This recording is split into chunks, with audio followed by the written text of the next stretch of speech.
Praise Lord. Hallelujah. യേശുവേ സ്തുതി, ഈശോയെ ആരാധന, ഈശോയെ മഹത്വം. ഇന്ന് പ്രധാനമായിട്ടും ഒരു തിരുവചനത്തിലൂടെ തന്നെ നമുക്ക് സഞ്ചരിക്കാം.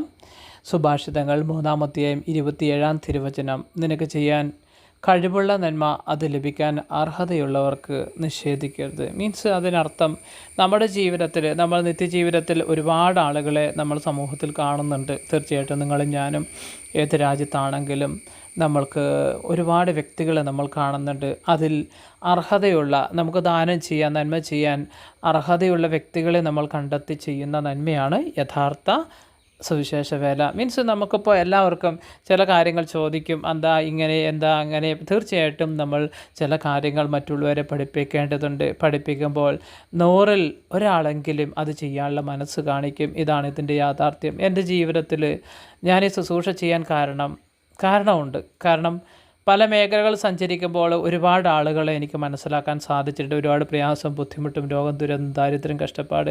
ഇപ്പോൾ ഞാൻ ഈ ശുശ്രൂഷ ചെയ്യുന്നത് എൻ്റെ സ്വന്തമെന്നോ ബന്ധമെന്നോ ഒന്നും പറയാൻ പറ്റാത്ത, ആരുമില്ലാത്ത ഒരുപാട് ദൂരമാണ്. എൻ്റെ നാട്ടിൽ നിന്ന് എറൗണ്ട് എനിക്ക് കണക്ക് കൂട്ടിയാൽ 9 മണിക്കൂർ 10 മണിക്കൂർ ട്രാവലിംഗ് കഴിഞ്ഞ് ഒരുപാട് ദൂരമാണ് ഞാൻ സുവിശേഷം ചെയ്യുന്നത്. എൻ്റെ സുവിശേഷ വേല ഒരുപാട് ദൂരമാണ്. എൻ്റെ നാട്ടിൽ എനിക്ക് ഒരു പ്രാധാന്യവുമില്ല. കാരണം എന്തുകൊണ്ട് എന്ന് ചോദിച്ചാൽ അറിയാലോ, നമ്മൾ നന്മ ചെയ്യുമ്പോൾ ശത്രുക്കൾ കൂടുതൽ വരും.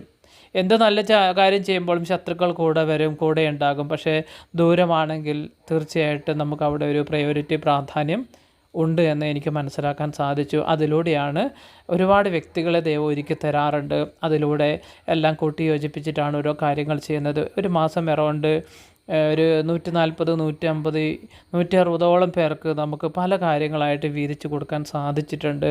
ആഹാരം, വസ്ത്രം, അങ്ങനെ പല അവർക്ക് മരുന്ന് കാര്യങ്ങൾക്കുള്ള സാമ്പത്തികം നമ്മുടെ കയ്യിലുള്ളത് വീതിച്ചു കൊടുക്കാനാണ് നമ്മുടെ ദൈവം പറയുന്നത്. തീർച്ചയായിട്ടും എനിക്ക് ദൈവം തരുന്ന സമ്പത്ത് 90% വീതിച്ചു കൊടുത്തുകൊണ്ട് തന്നെയാണ് പോകുന്നത്. അപ്പോൾ ഇങ്ങനെയുള്ള എൻ്റെ സ്വന്തമെന്നോ ബന്ധമെന്നോ പറയാൻ അർഹതയുള്ള ആരുമല്ല ഈ ശുശ്രൂഷയിൽ ഞാൻ ചെയ്യുന്ന എല്ലാം ദൈവം തന്നിരിക്കുന്ന ദൈവത്തിൻ്റെ മക്കളാണ്. അവരുടെ അവസ്ഥകളും സാഹചര്യങ്ങളും സിറ്റുവേഷനൊക്കെ മനസ്സിലാക്കി നമ്മൾ അവരടുത്ത് പോയി അവർക്കൊരു സ്വാന്തനം, അവർക്കൊരു സമാധാനം, ഒരു സന്തോഷം, ദൈവവചനം, അതുപോലെ ദൈവത്തെ പകർന്നു കൊടുക്കുക.